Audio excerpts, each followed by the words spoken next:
meet you all. I can meet you. Yeah. You guys are sisters.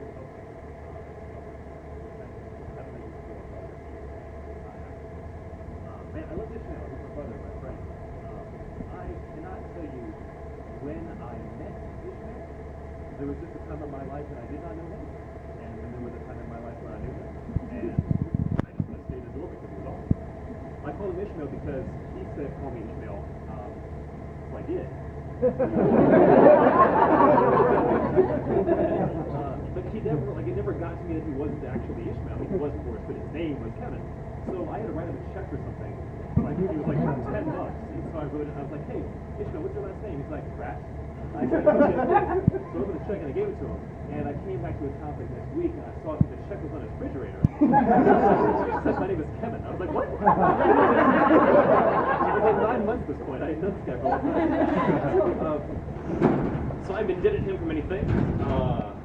He made me a companion cube, which is from the game Portal, which is pretty, I don't like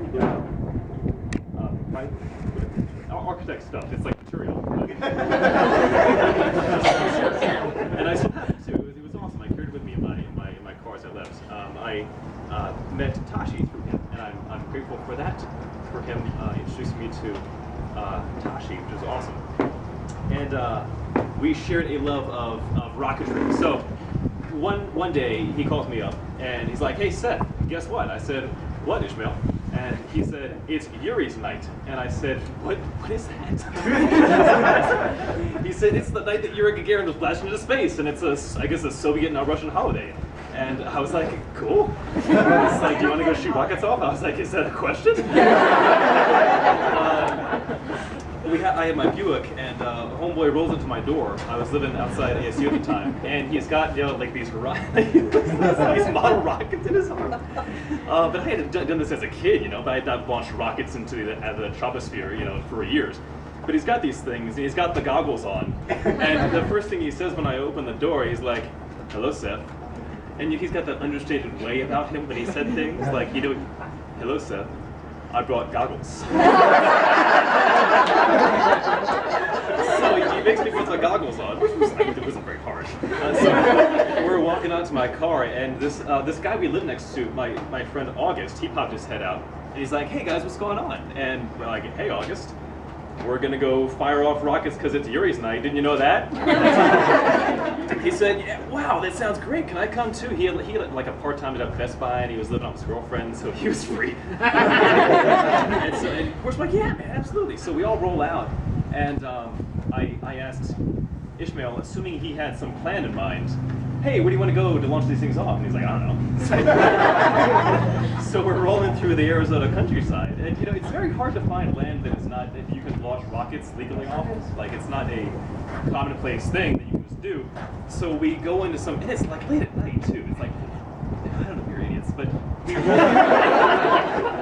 we decided that the most likely place was this farmland. So we drive the Buick out there on this access road. I have no idea where we are. I'm from Jersey. So we're roaming out through this countryside with he's got his rockets, and of course he's just happy as a clam, with his goggles still on at night, He's got flashlights, he's broken out the glow sticks.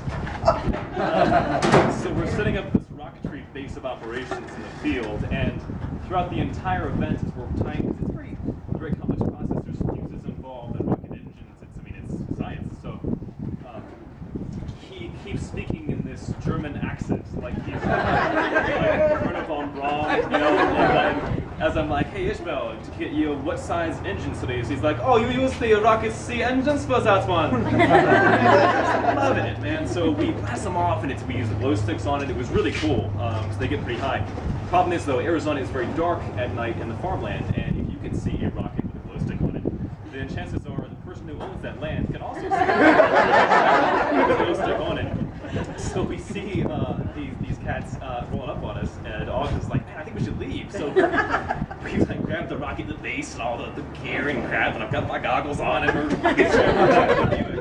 and we book it off. And I'm sitting there in the front, and those guys are both in the back seat, and I am concerned over you know, my future after being in prison for illicit rocketry operations. Which I don't even know is a crime, Rob. You can tell me, but probably. Sounds pretty criminal. So as I considered in the Buick in the front seat, I've got August and Ishmael in the back, and they're like freaking frack back there are talking about Lord of the Rings. Like, okay, rocketry over, and now let's talk about Lord of the Rings. And August he mentions one of these quotes. If you've seen the movies, I'll geek out here for a second, but there's one part where they steal the little hobbits, and the orcs have them, and they're running away through the wilderness. Right. And the other humans, etc., are chasing them. And when the orcs have them, they want to eat them, I guess. And so August says this first line in the movie, like in the accent, you know, in the orcish accent, "Oh, can't we have some hobbit meat?" You know, or something like that. And Ishmael, without missing a beat, takes the next line. And they go back and forth like that, acting out the entire scene with hand motions and accurate accents. I was just... And to me, like, I guess, I don't know, it's a microcosm of how he was, because whatever was happening around Ishmael, it didn't matter so much. I've been in so many weird situations where things were stressful, and he had this total sang-froid about him. Like, I'm not going to let this annoy me. I am zen right now. Let's talk about hobbits. That is probably why I loved him so much. So, man, gosh, wish him very much. But it's nice to be with you guys and remember him and be happy and all these things. And that's Ishmael, my friend. So thank you all.